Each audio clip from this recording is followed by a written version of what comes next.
Сәлем достар, қош келдіңдер менің каналыма. Мен бүгін сізге дастарханның сәні болатын, дәмі тіл үйретін, қамыры үгітіліп тұратын тюльпан самсаның жасалу жолын көрсетпекшімін. Тюльпан самсаны қатпарлы қамырдан жасасаңыз да болады, болмаса песочный қамырдан жасауға да болады. Мен песочный қамырдан жасадым. Ол үшін ұнды маймен бірге араластырып, оның үстіне қаймақ, тұз және қосытқыш қосып қамыр илейміз. Осы самсаны білмейтін, оны жақсы көрмейтін адам кемде кем шығар. Ал сіз осы самсаны қайдан, қашан шыққан білесіңіз ба?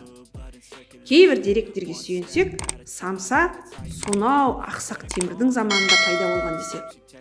Ал кейбір деректер одан да бұрын Александр Македонскийдің заманында болды деседі. Ол өзі Азияда пайда болған. Қарым-қатынастың арқасында басқа елдерге де тараған деседі. Ал самса деген сөз қайдан шықты? Самса деген бір қайғылы аңызда самса бибі деген өте әдемі, ай десе аузы бар, күн десе көзі бар қыз болған дейді. Ол қыз бір бозбалаға ғашық болып, сол бозбаланы күтіп жүреді.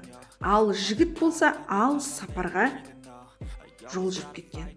Бұл жігітті тағатсыздана күтіп жүріп, келді мекендеп мұнараның басына шығып қараса, жігіттің келе жатқанын көреді. Күткені соншама жігітті тепе арқылы түсіп қарсы алуға шыдамай, сол мұнараның басынан ол секіреді.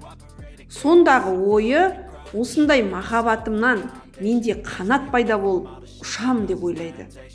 Бірақ өкінішке орай ешқандай да қанат пайда болмайды.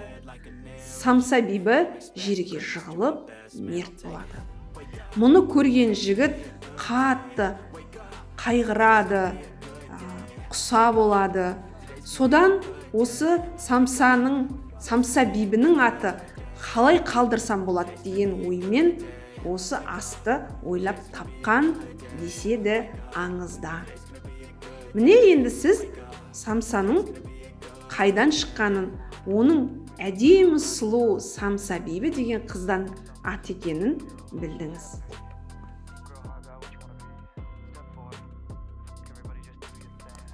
Мен самсаның ішіне салмасына сиыр етінің фаршы, асқабақ, үккіштен өткізілген жуа салдым, дәмдеуішке бұрыш, тұз және паприка салдым. Барлық құрамы описаниеде жазылған. Сосын оны араластырып, тынықтырып қоямыз.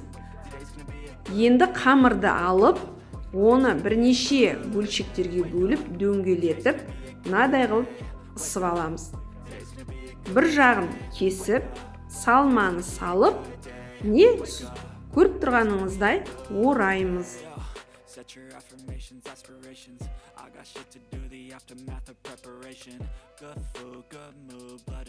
Түбін жапқанда мұқият болып жабылу керек, себебі ашылып кетсе барлық соғы төгіліп қалады.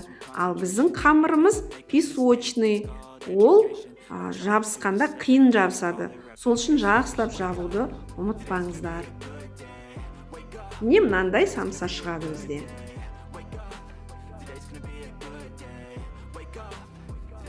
Самсаның барлығын жасап болғаннан кейін противенге пергамент төсеп, самсаны орналастырамыз. Араларын алшақ қыламыз.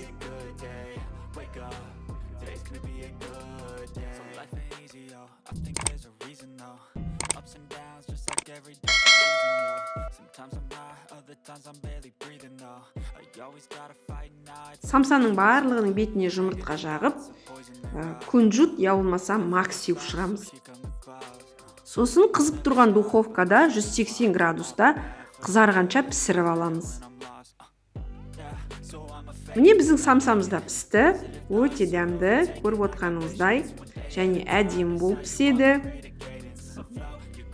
Қазақша контентті қолдап, менің каналыма тіркеліп, лайк басып, қоңыраушаны басуды да ұмытпаңыздар.